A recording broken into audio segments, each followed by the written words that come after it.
ఆత్మాభిషేకము ఆనందానిలయము ఆత్మాభిషేకము నా హృదయానందము నిలుపుమా నింపుమా నీ త్రోవలో నడుపుమా నిలుపుమా నింపు. అహరోను పేరు అహరోను కర్ర మీద రాసి పెట్టబడింది.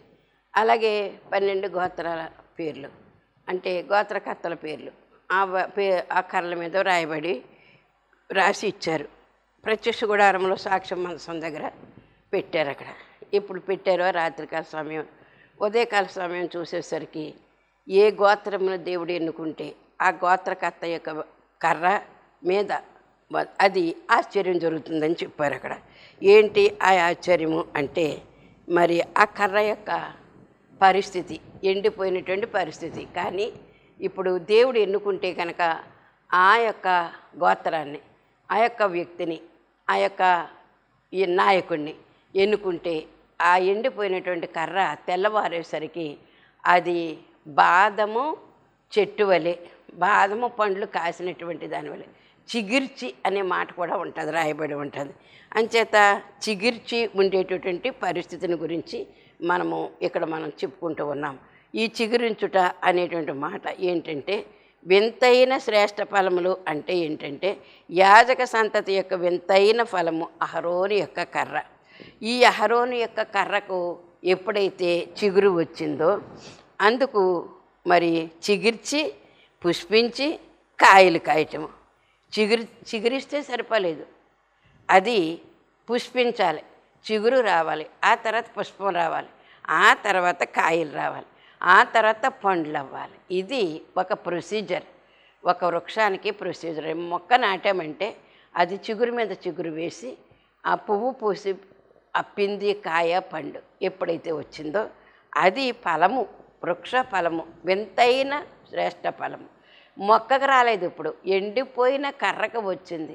ఎండిపోయిన స్థితిలో ఉన్నప్పటికీ కూడా చిగురిస్తుంది, ఫలిస్తుంది అనేటటువంటి మాటలు మనం జ్ఞాపకం పెట్టుకోవాలి.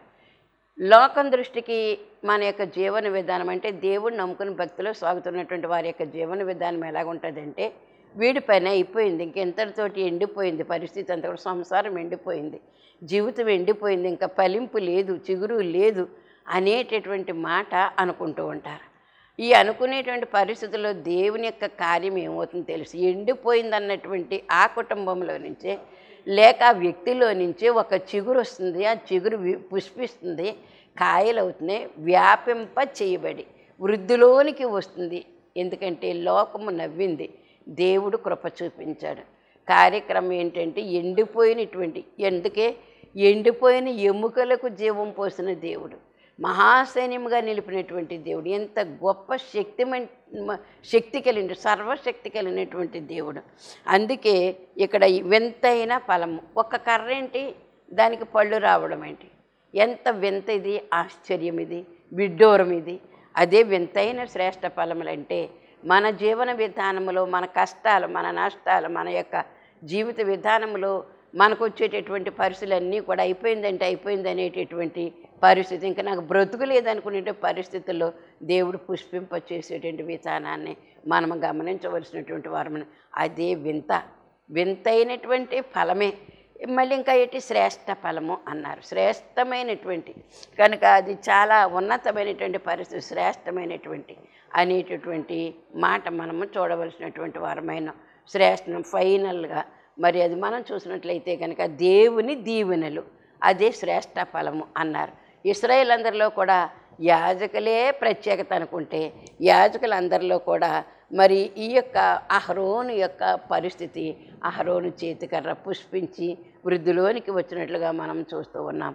కనుక మన యొక్క పరిస్థితి కర్ర వలె కనబడుతుంది, కానీ మరి వింతైన ఫలము కనబడుతుంది. కాబట్టి గలతీ పత్రిక మనం చూసినట్లయితే 5వ అధ్యాయం 22వ వచనములో ప్రేమ, సంతోషము, సమాధానము, దీర్ఘశాంతము, దయాళుత్వము, మంచితనము, విశ్వాసము, సాత్వికము, ఆశా నిగ్రహము, ఇవి 9 ఈ వృక్షము యొక్క ఫలములు. ఆత్మ ఫలము అన్నారు. ఆత్మ నీలో ఉంటే గనక ఈ ఫలాలన్నీ ఉంటాయి. ఆత్మ ఫలములు కాదు, ఆత్మ ఉందంటే ఆత్మకు లక్షణాలు ఇవి అని మనం అర్థం చేసుకోవాలి. ఇప్పుడు మనకు ప్రేమ ఆత్మ ఉంటే ఆత్మ ఫలం ఎలాగుంటుందంటే ప్రేమ ఉంటుంది, దేవుని యొక్క ప్రేమ. ఆ ప్రేమలో సంతోషం ఉంటుంది, అలాగే సంతోషములో సమాధానము కూడా ఉంటుంది. ఈ సమాధానం మళ్ళీ అప్పటికప్పుడు కనిపించదు, దీర్ఘశాంతము అన్నారు. దీర్ఘశాంతం అంటే ఎంత నీకు కష్టం మీద కష్టం వచ్చినప్పుడు కూడా శాంత పరిస్థితులు మన మనసుకు రావాలి. అలాగే దయాళుత్వము అంటే ఎంత కష్టంలో ఉండి కూడా ఇతరులకు కూడా దయ చూపించేటటువంటి స్నేహభావము, దయ చూపించి వారికి సహకరించేటువంటి పరిస్థితి. అలాగే ఆశా నిగ్రహము. ఆశా నిగ్రహం అంటే ఇంద్రియ నిగ్రహము. ఇంద్రియం అంటే మన అవయవాలో చూసిందంటే గనక మరి చూసిందల్లా పొందాలనేటటువంటి ఒక నియమము ఉంటుంది. చూసిందల్లా కాదు, నువ్వు చూసినా కూడా ఎంతవరకు చూడాలి అంతవరకే, ఎంతవరకు వినాలి అంతవరకే, ఎంతవరకు తినాలి అంతవరకే తప్ప చూసిందల్లా మరి తెచ్చేసుకోవాలని కానీ చేసేయాలని కానీ అలాంటి మరి ఈ లోకపు ఆశలు ఏ మాత్రం కూడా ఉండడానికి వీలు. ఆశ ఉంటుంది కానీ నిగ్రహించుకోవాలి. నిగ్రహించుకునేటువంటి ఇంద్రియ నిగ్రహం కావాలి. కనుక ఇంద్రియ నిగ్రహం అంటే తినాలని ఉంటుంది, ఉపవాసం పెట్టుకున్నావు ఇంకా తినకూడదు, అంతే. తినకూడదు అంటే తినకూడదే, అది ఎంత శ్రేష్ఠ పదార్థం అయినప్పటికీ కూడా నీకెంత ఆకలేస్తున్నప్పుడు కూడా నిర్ణయించుకున్న టైం వరకు కూడా నువ్వు ఉండవలసిందే, నిగ్రహించుకోవలసిందే. ఆ నిగ్రహం ఏంటన్నారంటే ఆశా నిగ్రహము. ఇవి దేవుడు మనకి ఇచ్చినటువంటి దయలతో మంచితనము కూడా ఇందులోనే ఉంది.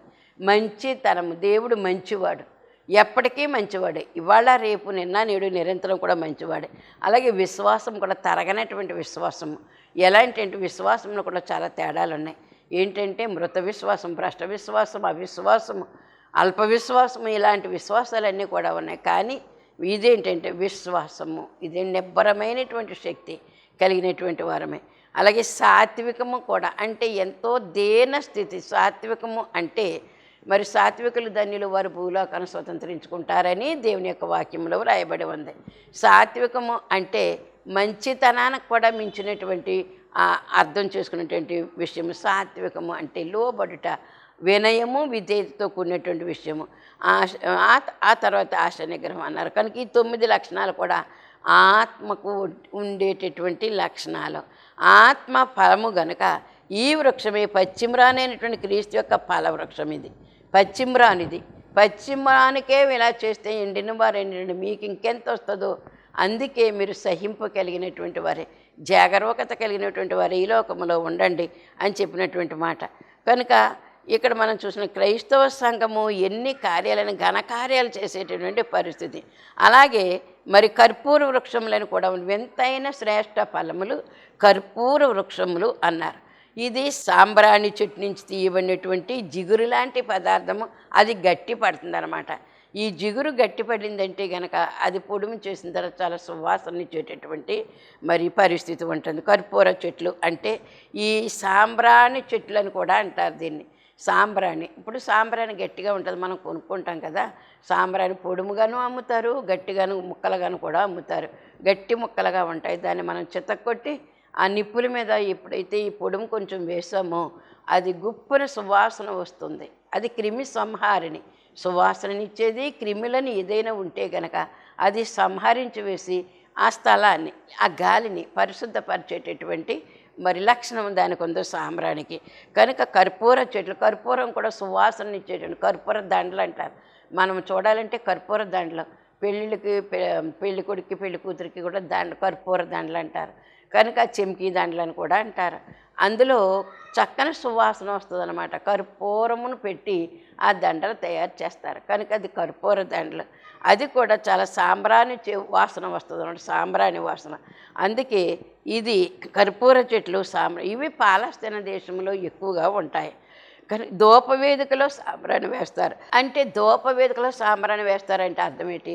మన హృదయం అనేటటువంటి ధూపవేదికలో ఈ ప్రార్థన అనేటటువంటి సాంబ్రాణిని మనం వెయ్యాలి, పొగ వెయ్యాలి, దేవుని సన్నిధిలో వేసేటటువంటిది. మత్తయి సువార్త 2:11 కూడా జ్ఞానులైనటువంటి వారు యేసయ్య దగ్గరికి 3 జ్ఞానులు 3 పదార్థాలు తీసుకొని వచ్చినట్లుగా మనం చూస్తూ ఉన్నాం. కనుక 3 పదార్థాల్లో కూడా బంగారము, సాంబ్రాణి, బోళము. ఈ బోళము చేదుకు గుర్తు, అలాగే సాంబ్రాణి ప్రార్థన గుర్తు. బంగారము మరి రాజులకు విలువైనటువంటి వస్తువును బహుమానంగా ఇస్తారు. ఈయన రాజుగాను, శ్రమలు అనుభవించేటటువంటి శిలువ నాథుడుగాను, అలాగే బోళమంటే క్రిమి పాప సంహారకుడుగాను యేసుక్రీస్తు ప్రభు వారిని గుర్తించి వారి 3 రకాల మరి కానుకలు వారు తీసుకొని వచ్చినట్లుగా మనం చూస్తూ ఉన్నాం.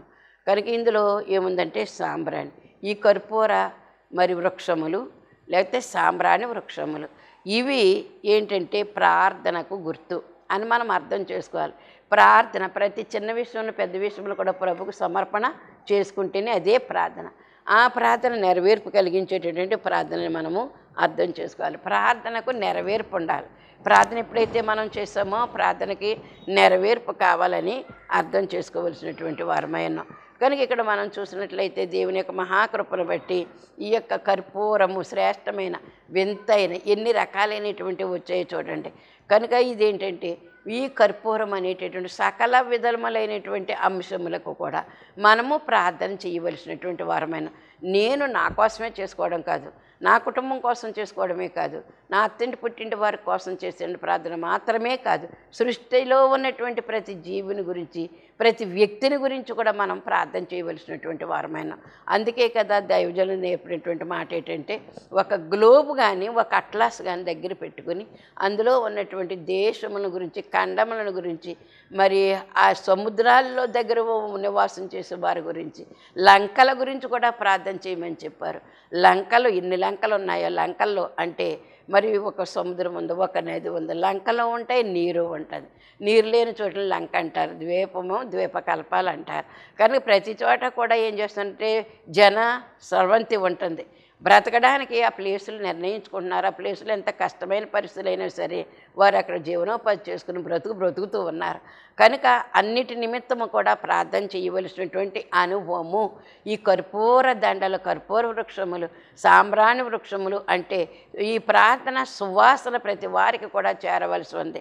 ప్రతి వారి నిమిత్తము కూడా మనం ప్రార్థన చేయవలసినటువంటి, అందుకే అంశాలు ప్రార్థన అన్నారు. అంశము నీకు ఉండవలసినటువంటి వ్యక్తిగత అంశాలు ఉంటాయి, కుటుంబ అంశాలు ఉంటాయి, సంఘం యొక్క అవసరతలు కూడా అంశాలుగా ఉంటాయి. అంత మాత్రమే కాదు, ప్రపంచంలో ఉన్నటువంటి ప్రజలందరి కొరకు కూడా, ప్రయాణికుల కొరకు కూడా మనం ప్రార్థన చేయవలసినటువంటి వారమైన. కనుక ఈ అనుభవం కలిగినటువంటి వారే వధువు సంఘం. నా నిమిత్తమే చేసుకుంటాను, నా కుటుంబ నిమిత్తమే చేసుకుని వాళ్ళందరి కోసం ఎందుకు నేను ప్రార్థన చేయాలనుకుంటారు కదా. అలా అనుకోవటం చాలా పొరపాటు.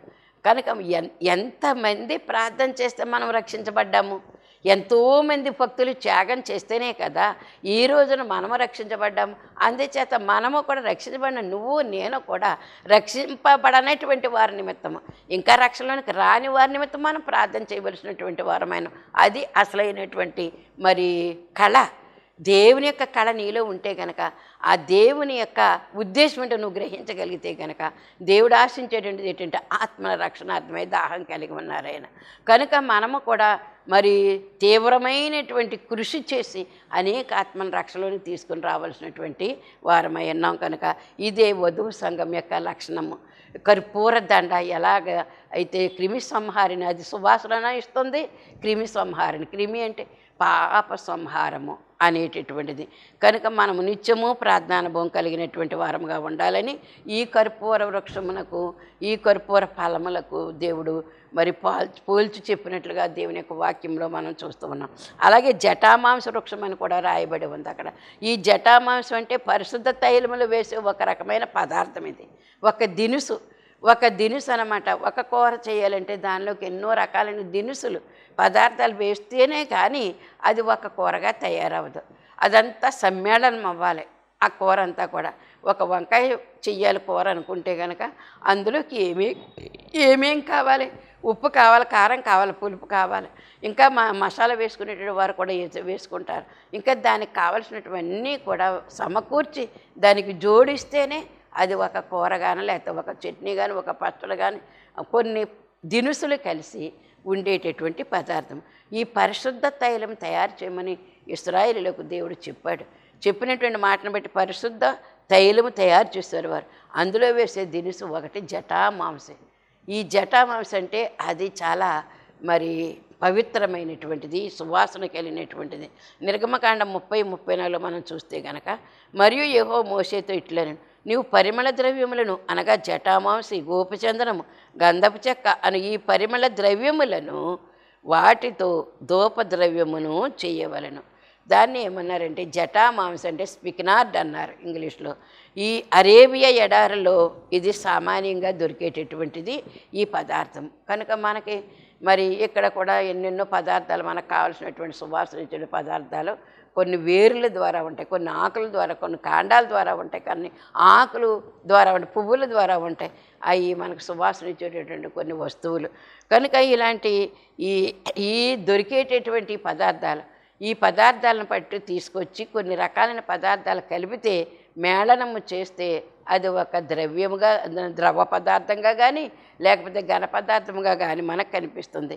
అందుకే ఏమన్నారంటే యోహాను సువార్త 12:3లో దేవుడు మనకు చెప్పినటువంటి మాట ఏంటంటే, మరియ మిక్కిలి విలువగల అచ్చ జటామాంసి అత్తరు ఒక సేరున్నర ఎత్తు తీసుకొని యేసు పాదములకు పూసి తన తల వెంట్రుకలతో ఆయన పాదములు తుడిచెను. అంత విలువైనటువంటి అచ్చ జటామాంసి తీసుకుని వచ్చి అక్కడ జటామాంసి అన్నారు. కనుక ఇది మరి ప్రత్యక్ష గుడారములో పరిశుద్ధ తైలము, పరిశుద్ధ పౌడర్గా తయారు చేసే దినుసుల్లో వేసేటటువంటి ఒక దినుసే ఈమె సేరున్నర ఎత్తు తీసుకొని వచ్చి మరి యేసు పాదాలకు పూసిందట. ఆ పాదాలు పూసి తల వెంట్రుకలతో మరి తుడిసినటువంటి ఆ విషయాన్ని మనం అస్తమానం చెప్పుకుంటూనే ఉంటాం.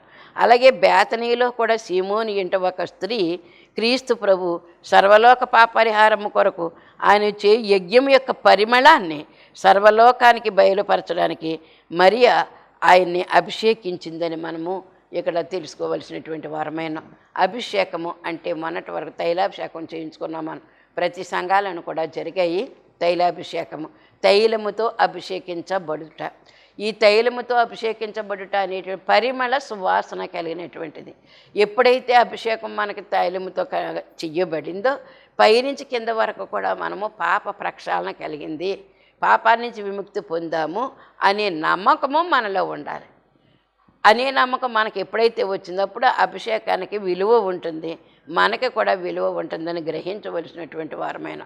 ఇది దేవుడు మనకి ఎక్కడ ఇచ్చాడంటే ఎఫెసీ పత్రిక 5:2లో క్రీస్తు మిమ్మును ప్రేమించి పరిమళ వాసనగా ఉండుటకు మన కొరకు తన్ను తాను దేవునికి అర్పణముగాను బలిగాను అప్పగించుకొనండి. అలాగనే మీరును ప్రేమ కలిగి నడుచుకొనండి. క్రీస్తు ప్రభు వారి యొక్క ప్రేమ కలిగి మనము నడవలసినటువంటి వారమైన. ఆయన ఏం చేశారంటే మనల్ని ప్రేమించారట. ఆయన్ని ఎలాగ అంతము వరకు కూడా ప్రేమించినట్లు యోహాను సువార్త 13 చూస్తూ ఉన్నాం. అంతము వరకు ప్రేమించినటువంటి దేవుడు మరి ఆయన యొక్క ప్రేమ ఎటువంటి పరిమళ సువాసనగా ఉండేటట్లుగా తన కొరకు మన కొరకు తన్ను తాను అప్పగించుకున్నటువంటి, మన కొరకు తన్ను తాను అప్పగించుకున్నటువంటి కథ మనం ఇక్కడ చూస్తూ ఉన్నాం. విషయం ఇక్కడ మనం గ్రహిస్తూ ఉన్నాం. అప్పగించుకున్నారు, తనను తాను అప్పగించుకున్నారు. అలాగే మనము కూడా క్రీస్తు ప్రేమ కలిగినటువంటి వారమే. సంఘము కొరకు, దేవుని కొరకు, వాక్యము కొరకు, పరిచర్య కొరకు, ఈ యొక్క రక్షణ సువార్త ప్రకటన చేయటం కొరకు మనలో మనమే అప్పగించుకోవాలి. మనలో మనమే త్యాగం చేసుకోవాలి దేవుని దగ్గర.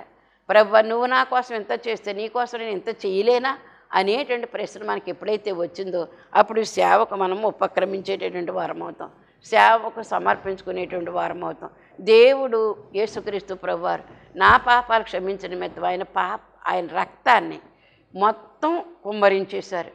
కానీ శ్రమపడ్డారు, సిలువేయబడ్డారు, చనిపోయి సమాధి చేయబడ్డారు, తిరిగి లేచారు. ఈ పరిమళ సువాసన నేను ప్రకటన చెయ్యాలని ఒక సంకల్పం పెట్టుకోవాలి, కంకణం కట్టుకోవాలి. కనుక ఎప్పుడైతే తీర్మానం మనం చేసుకున్నాం, తీర్మానం ప్రకారంగా మనము నడిచి చూపిస్తామనేటటువంటి విషయం మనము అర్థం చేసుకోవాల్సినటువంటి వారమైన. మరి కళ్ళు లేని వారు కూడా ఏం చేస్తున్నారో తెలుసా? వారు దేవుణ్ణి నమ్ముకుని, నాకు కళ్ళు లేకుండా చేసావు, నేను ఎందుకు నమ్ముకోవాలనుకుంటాం. అన్నీ బాగుండి కూడా దేవుణ్ణి నమ్ముకోవడానికి ఎంతో నిరాకరిస్తూ ఉన్నాం. కళ్ళు లేనటువంటి వారు దేవుడు వారికి ఇచ్చినటువంటి జీవితాన్ని దేవునికి సమర్పణ చేసి దేవుని యొక్క సువార్తలు సాగిపోతూ ఉన్నారు. ఎంత గొప్ప ఆశీర్వాదం, ఎంత గొప్ప త్యాగము. వారికి కళ్ళు కనిపించవా? పుట్టిన దగ్గర నుంచి కళ్ళు లేవా? ఆ అమ్మ ఎలాగుందో తెలియదా, నాన్న ఎలాగున్నాడో తెలియదా, ఏ ప్రదేశం ఎలాగుందో తెలియదా, కానీ అయితే వారు జీవిస్తూ ఉన్నారు. ఎలా జీవిస్తూ ఉన్నారు? లోకానికి వేరుగా ఉండి దేవునికి సమీపంగా ఉండి దేవుని యొక్క వాక్యములైన మర్మాలన్నీ కూడా వారు తెలుసుకొని అనేక మందికి ప్రకటన చేస్తూ ఉన్నారు. ప్రకటన చేస్తూ వారు లేవలేని పరిస్థితులు ఉన్నప్పటికీ కూడా మరి ఓ పాస్టర్ గారు అయితే కాళ్ళు లేవు, అయినప్పుడు కూడా ఎంతో దేశ విదేశాల్లో ఆయన సేవ చేస్తూ ఉన్నారు. ఇలాంటి త్యాగం పూరితమైనటువంటి పరిచర్య అది మనకు అవసరమైనది. ఒక బాబుని చూశాను యూట్యూబ్లో, ఆయనకి చెయ్యకాలు కూడా సహకరించట్లేదు. ఆయన దేవుణ్ణి నమ్ముకొని నా దేవునికి నేను ఏం చేయగలుగుతానని అలాంటి పరిస్థితిలో ఉండి కూడా సువార్త పత్రికలు చేత పట్టుకుని ఊరూరు తిరుగుతూనే ఉన్నారు. అన్నం ఉందా లేదా, మరి వసతి ఉందా లేదా అనేటటువంటి ఆలోచనే లేకుండా దేవుని పనే ముఖ్యంగా చేసుకునేటటువంటి ఒక అతన్ని చూశాను. అలాగే ఒక అతను మరి యేసు రక్షించును అనేటువంటి మాట పట్టుకుని ఒక జెండాగా పట్టుకుని ఒక మూల ఉంటాడు, ఎక్కడికో చోటకి వెళ్తాడు. అతనికి కూడా ఏంటి, నా దేవునికి నేను ఏం చెయ్యాలనే తలంపు కలిగి ఆ దేవునికి చేసే సేవ అని మనము అర్థం చేసుకోవాల్సినటువంటి వారమైన కనుక మరి ప్రభు మనకి సర్వజనులకు చేసినటువంటి ఉపకార పరిమళాన్ని, యేసు ప్రభు చేసినట్టు ఉపకారం, ప్రాణం పెట్టడమే ఒక ఉపకారం చేశాడు మనకి. కనుక అలాంటి ఉపకారం యొక్క మరి పరిమళ సువాసన నేటి వరకు కూడా పోయబడిన పరిమళ తైలము, పైనుంచిపోయినటువంటి పరిమళ తైలం దేశం యొక్క ప్రపంచం యొక్క 4 మూలలకు కూడా వ్యాపింప చేయబడి ఉన్నది, వృద్ధిలోనికి వచ్చి ఉన్నదని మనం అర్థం చేసుకోవాల్సినటువంటి వారమైన. కనుక ఇక్కడ మనం చూసినట్లయితే కల్వరిలో చేసినటువంటి యజ్ఞము పరిమళ సువాసన, కల్వరిలో శిలువ మీద కార్చినటువంటి రక్తము, కల్వరిలో ప్రాణయాగము చేసినటువంటి ఆ యొక్క బలియాగము, ఇదంతా కూడా పరిమళ సువాసన వ్యాపించిపోయింది. ప్రపంచం అంతటా కూడా వ్యాపింప చేయబడి ఉంది. తనను తాను అప్పగించుకున్నాడు, తనను తాను ప్రత్యక్షపరచుకుంటూ ఉన్నారు. ఎవరికి అర్థం కాలేదో వారందరి దగ్గరికి కూడా వెళ్ళి మరి ప్రభు యొక్క చేసినటువంటి కార్యక్రమాల గురించి ఆయనే స్వయంగా అమ్మాయి గ్రామస్తుల దగ్గరికి వెళ్ళి తనను తాను పరిచయం చేసుకున్నట్లుగా మనం చూస్తూ ఉన్నాం. ఆయనే అంత పరిచర్య చేస్తే ఇంకా ఆయన నమ్ముకున్న నువ్వు నేను ఇంకెంత పరిచర్య చేయాలి. కనుక ఇదే అచ్చ జటామాంసి పరిమళ సువాసన, అచ్చ జటామాంసి ఇంకా కల్తీ లేనిటువంటిది అనమాట. కనుక అందుకే ఫైనల్గా మనం చెప్పుకునేటువంటి చివరిగా మనం చెప్పుకునేటువంటి ఏంటంటే త్యాగమూర్తులం కావాలని. యేసు ప్రభు ఎలాగైతే త్యాగం చేశాడో కనుక ఇటువంటి మరి త్యాగ జీవితము దేవుని కొరకు మనము చేయవలసినటువంటి వారమై ఉన్నాం. అదే వ్యాపించింది, సువాసన వ్యాపించింది. మంచి గంధం చెట్టు, ఆ చెట్టు ఉంటే కనుక కొన్ని కిలోమీటర్ల దూరమే సువాసన వస్తుందట. కొన్ని కిలోమీటర్ల దూరంలో ఇంకా చెట్టు మన దగ్గర ఉంది అంటేనే అదంతా కూడా సువాసన వ్యాపింప చేయబడి ఉంటుందని మనం అర్థం చేసుకోవాల్సినటువంటి వారమైన.